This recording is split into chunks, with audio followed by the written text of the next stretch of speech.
부모님은 늘 제 인생에 간섭만 했다고 생각했습니다. 그래서 저는 도망치듯 미국으로 유학을 떠났습니다. 정말로 자유로워질 줄 알았죠. 하지만 어느 날 제 룸메이트였던 한국인 친구가 부모님께 꽃과 손편지를 전하며 진심을 담아 인사하는 모습을 보고 저는 묻고 말았습니다. 왜 부모님한테까지 그렇게 예의를 차려? 그때부터 제 마음속에서 무언가가 흔들리기 시작했습니다. 그리고 그 작은 충격은 결국 제 가족을 바꾸게 되었습니다. 구독과 좋아요 눌러주시고 그럼 지금부터 제 이야기를 들려드리겠습니다. 안녕하세요. 미국에서 유학 생활을 하고 있는 라훌 샤르마라고 합니다. 인도 델리에서 태어나고 자랐고 지금은 어느 미국 동부의 대학원에 다니고 있습니다. 오늘 제 이야기를 드리려는 이유는 저의 삶을 완전히 바꾸어 놓은 한 장의 편지와 그것을 쓰기까지의 여정을 말씀드리고 싶어서입니다. 제가 미국에 오기로 결심했을 때 그건 학문적인 이유나 좋은 커리어를 위한 선택보다는 좀 더 감정적인 이유 때문이었습니다. 정확히 말씀드리자면 저희 부모님과의 관계에서 벗어나고 싶었기 때문이었습니다. 부모님은 늘 이건 해라, 저건 하지 마라 하셨고 저는 그게 숨막히게 느껴졌습니다. 어릴 땐 그게 당연한 줄 알았지만 나이가 들수록 제 삶을 통제하려는 간섭처럼 느껴졌고 그게 너무나도 힘들었어요. 인도에서는 전통적으로 부모님에 대한 존경이 매우 강조됩니다. 하지만 저희 집은 그 정도가 좀 심했다고 생각했습니다. 부모님의 말씀은 곧 법이었고 제 의견은 거의 통하지 않았거든요. 그래서 저는 결국 부모님의 반대를 무릅쓰고 미국 유학길에 오르게 되었습니다. 자유롭게 숨 쉴 수 있는 공간, 저만의 삶을 찾고 싶었던 거죠. 그렇게 저는 미국에 도착했고 첫 학기부터 기숙사에서 살게 되었습니다. 룸메이트는 한국인 학생, 이름은 정민이었습니다. 정민은 굉장히 조용하고 예의 바른 친구였어요. 처음엔 서로 어색했지만 하루 이틀 지내면서 서서히 대화도 늘고 식사도 함께하고 서로의 문화에 대해 조금씩 알아가기 시작했죠. 하지만 서로 다른 배경 속에서 자라온 만큼 때로는 이해할 수 없는 순간들도 있었습니다. 가장 기억에 남는 날은 5월 초였습니다. 그날 아침 정민은 책상 위에 붉은 드라이 플라워 카네이션 2송이와 작은 카드 2장을 놓고 있었어요. 제가 그걸 보고 물었습니다. 무슨 날이야? 누구 생일이야? 정민은 살짝 웃으며 말했죠. 오늘 한국에서는 어버이날이에요. 부모님께 드릴 꽃이에요. 카드도 같이 보낼 거예요. 그 말을 들은 저는 솔직히 좀 당황스러웠습니다. 저는 부모님께 생일 카드조차 제대로 써본 기억이 없었거든요. 그리고 무심코 이렇게 말해버렸습니다. 굳이 그렇게까지 해야 해? 어차피 부모잖아. 그 정도는 당연한 거 아냐? 제 말에 정민은 아무 대답도 하지 않았습니다. 그저 고개를 살짝 끄덕이며 미소 지었고 조용히 꽃을 포장지에 싸기 시작했어요. 그 순간 이상하게 가슴이 답답해졌습니다. 정민은 그날 점심쯤 부모님과 영상통화를 했습니다. 짧은 통화였지만 저는 옆에서 자연스럽게 그 장면을 볼 수 있었습니다. 정민의 말투, 표정, 그리고 카드에 적은 내용을 또박또박 읽는 모습이 너무나 진지했고 진심이 느껴졌습니다. 그 모습을 보며 저는 어딘가 모르게 불편함을 느꼈습니다. 그건 부끄러움이었을지도 모르겠어요. 저는 지금껏 부모님께 그런 표정을 지은 적이 있었던가, 그런 말을 해본 적이 있었던가 생각이 들었습니다. 그리고 제 안에 어떤 감정이 흔들리기 시작했죠. 그날 밤 저는 조용히 제 방에서 스마트폰을 꺼내 어버이날이라는 단어를 검색해보기 시작했습니다. 처음엔 단순한 호기심이었지만 그 내용들을 읽다 보니 점점 몰입하게 되었어요. 1956년에 한국에서 제정된 어버이날, 부모님께 카네이션을 달아드리는 전통, 그리고 효라는 단어에 담긴 의미들. 그 모든 것이 저에겐 생소하면서도 어쩐지 따뜻하게 느껴졌습니다. 한편으로는 저도 부모님께 뭔가를 표현해 본 적이 있었나 반성하게 되었죠.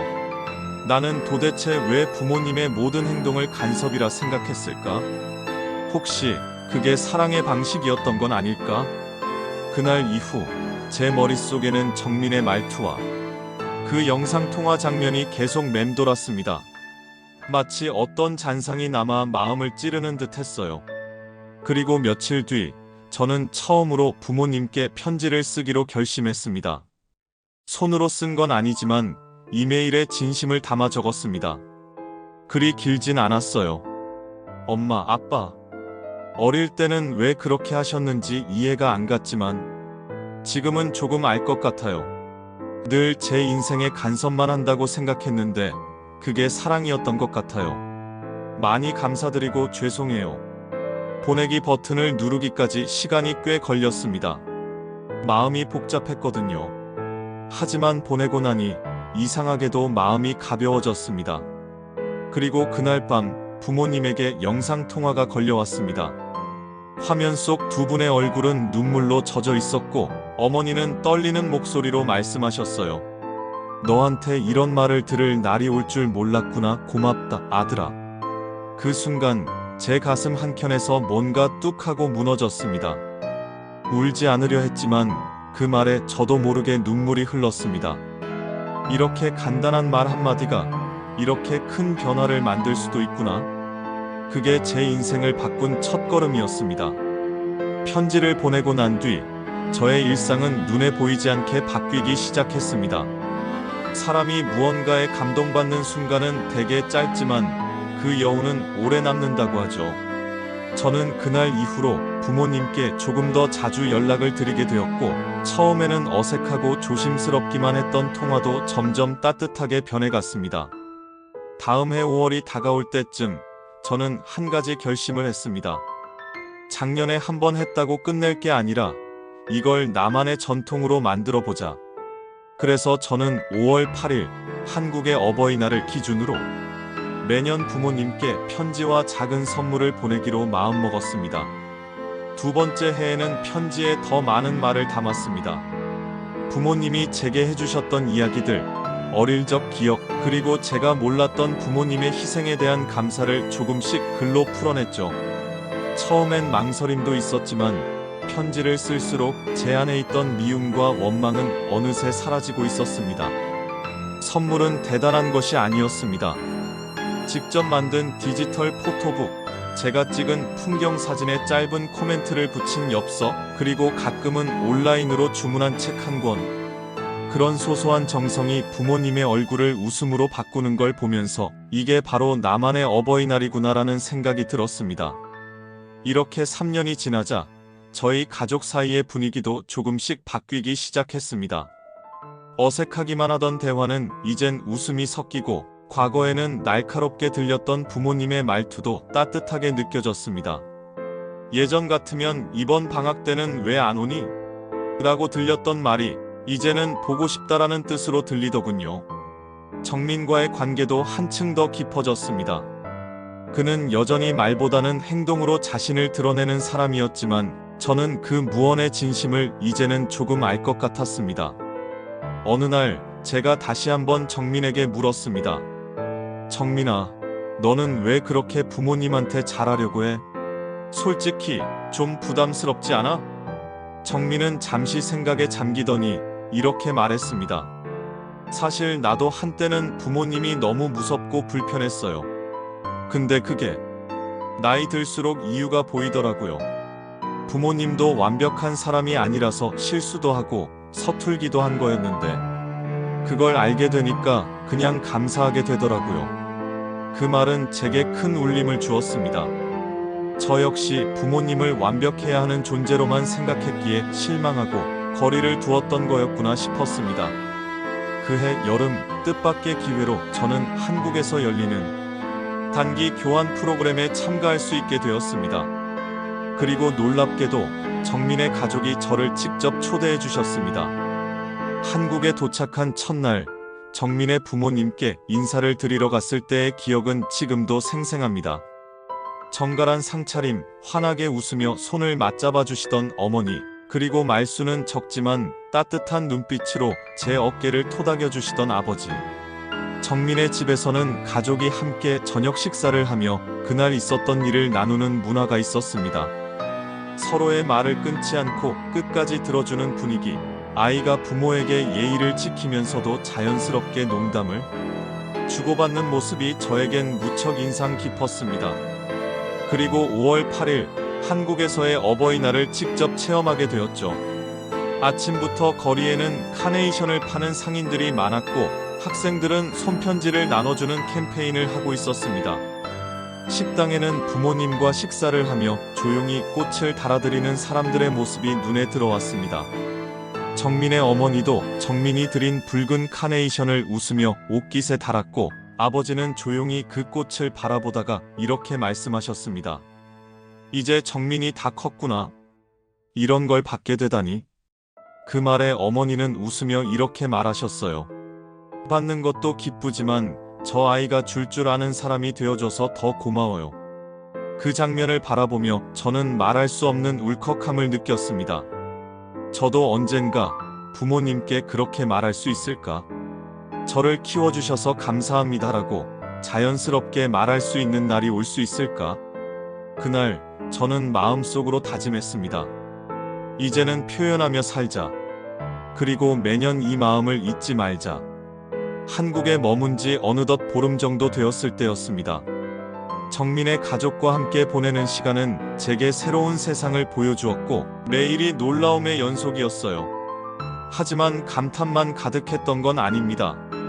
솔직히 말씀드리면 그 안에서도 저에게는 2번의 큰 혼란이 찾아왔습니다.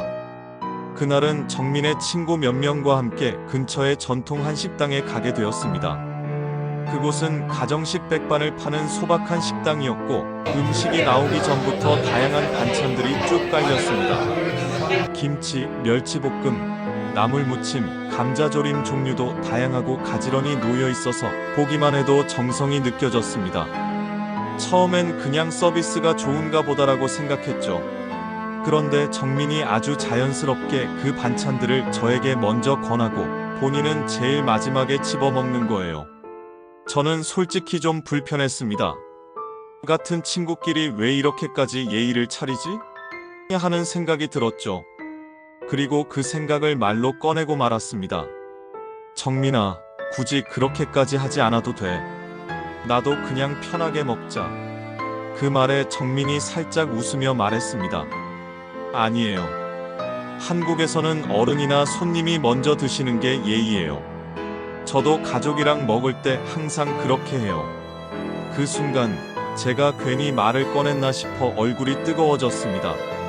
정민은 저를 어른이나 손님처럼 존중하는 마음에서 한 행동이었는데 저는 그걸 불필요한 과잉으로 받아들였던 거죠.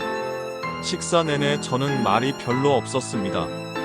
정민은 아무렇지 않게 웃고 있었지만 저는 마음이 조금 무거웠습니다. 나는 한국 문화를 오해하고 있었구나. 그 부끄러움은 하루 종일 가슴에 남아 있었습니다. 그날 밤 정민에게 조심스럽게 말을 꺼냈습니다. 오늘 내가 말 실수한 것 같아요. 미안해요. 너한텐 당연한 예의였는데. 정민은 웃으며 말했습니다. 괜찮아요. 저도 처음 미국 갔을 때 많이 헷갈렸거든요. 서로 배우는 거죠, 뭐. 그 말에 저는 또 한 번 놀랐습니다. 한국 사람들은 정말 말보다 행동이 먼저라는 걸 다시 느꼈습니다. 그리고 며칠 후 더 큰 사건이 벌어졌습니다. 정민 가족과 함께 저녁을 먹던 중 갑자기 오른쪽 어금니에서 뭔가 툭 하고 빠지는 느낌이 들었습니다. 놀라서 입안에서 꺼내보니 미국에서 받은 레진 치료의 일부가 떨어져 나간 것이었어요. 식사를 마저 하기도 힘들었고 솔직히 너무 당황해서 어쩔 줄을 몰랐습니다. 정민의 어머니가 이상한 낌새를 알아채시고 조심스럽게 물으셨죠. 혹시 이 안 불편한가요? 저는 머뭇거리며 설명을 드렸고 정민이 바로 스마트폰으로 근처 치과를 검색하기 시작했습니다. 그런데 그 다음 말이 충격적이었습니다. 지금 당장 가면 돼요. 바로 진료받을 수 있어요. 저는 순간 당황했습니다. 지금? 저녁인데? 예약도 없이? 솔직히 미국에서는 생각할 수 없는 일이었거든요. 미국에서는 보통 예약 잡으려면 며칠에서 몇 주는 걸리기도 하고 보험 문제도 복잡했기 때문에 저는 오히려 불쾌한 감정을 느꼈습니다. 그렇게 막 가도 돼요? 괜히 실례되는 거 아냐? 괜히 더 다치면 어떡하지? 그때 정민이 아주 단호하게 말했습니다. 라훌, 여긴 한국이에요. 걱정하지 마요. 결국 정민이 저를 치과로 데려갔고 밤 8시가 다 된 시각이었음에도 불구하고 그곳은 불이 환하게 켜져 있었습니다. 의사 선생님과 간호사분이 웃으며 맞아주셨고 제 말을 듣자마자 진료를 시작해 주셨어요. 진료는 30분도 안 되어 끝났고 치료도 깔끔하게 마무리되었습니다. 그리고 마지막으로 진료비를 듣는 순간 저는 또 한 번 놀랐습니다. 진료비는 5만 원입니다.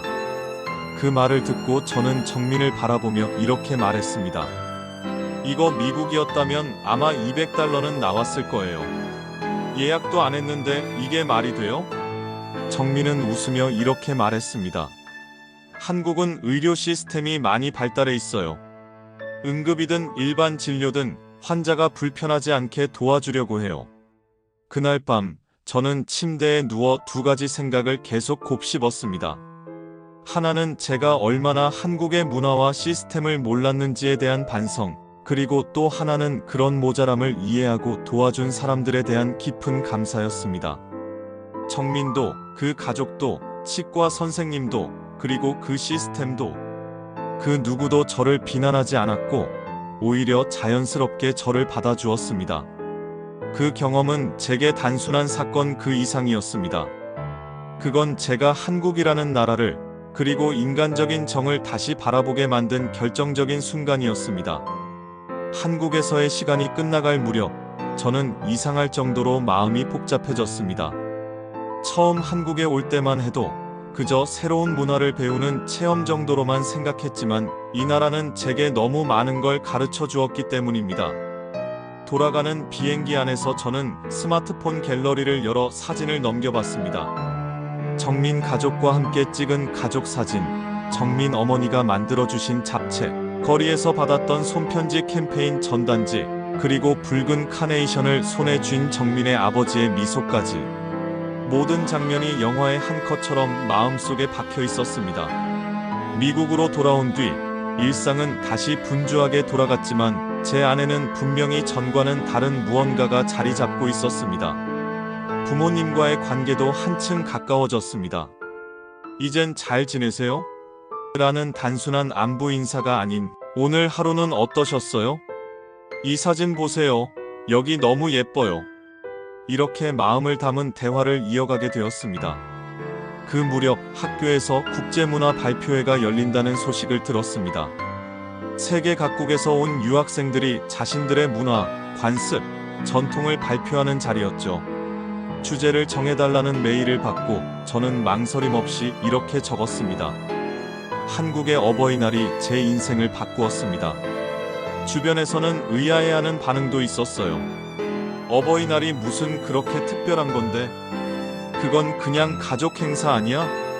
하지만 저는 제게 일어난 변화를, 그 작고 소박했던 날이 만들어낸 감정을 세상과 나누고 싶었습니다.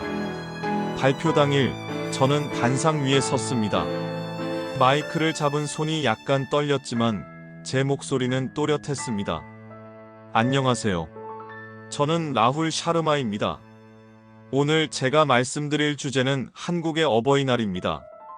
그리고 그날 그 단 하나의 전통이 어떻게 제 삶을 바꿨는지에 대해 이야기하고자 합니다. 청중은 조용히 제 이야기를 들었습니다. 처음 부모님과의 갈등, 미국 유학을 결심한 이유, 정민과의 만남, 카네이션과 손편지, 그리고 처음 보낸 감사 메시지. 말을 이어가면서 저도 모르게 목이 메는 순간이 있었습니다. 처음엔 그저 형식적인 날이라 생각했습니다. 왜 부모님께까지 그렇게까지 예의를 차려야 하냐고 말했던 저였어요. 하지만 지금은 압니다. 그 예의가, 그 정성이 누군가에겐 다시 살아갈 용기를 주는 것이라는 걸요. 그리고 마지막으로 발표를 이렇게 마무리했습니다. 여러분, 이건 단지 한국만의 문화가 아닙니다. 인간이라면 누구나 가슴속에 품고 있어야 할 마음입니다. 그리고 저는 그것을 단 한 송이의 카네이션과 한 장의 편지에서 배웠습니다. 그 말을 마친 순간 청중 중 몇몇은 조용히 눈물을 닦고 있었습니다.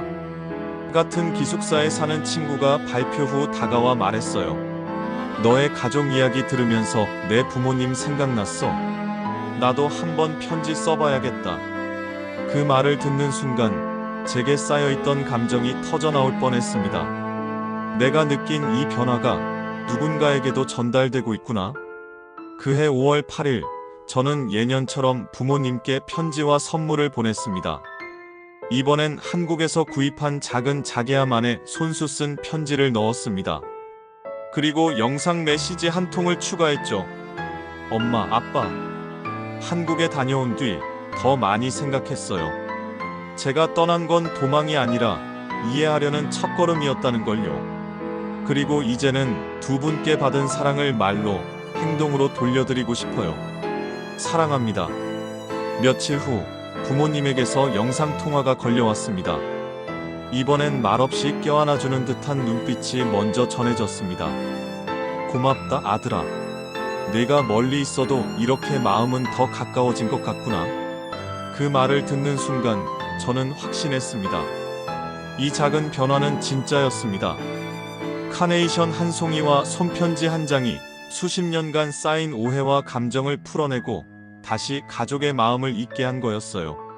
마지막으로 이 사연을 읽고 계신 여러분께 한 가지 말씀드리고 싶습니다.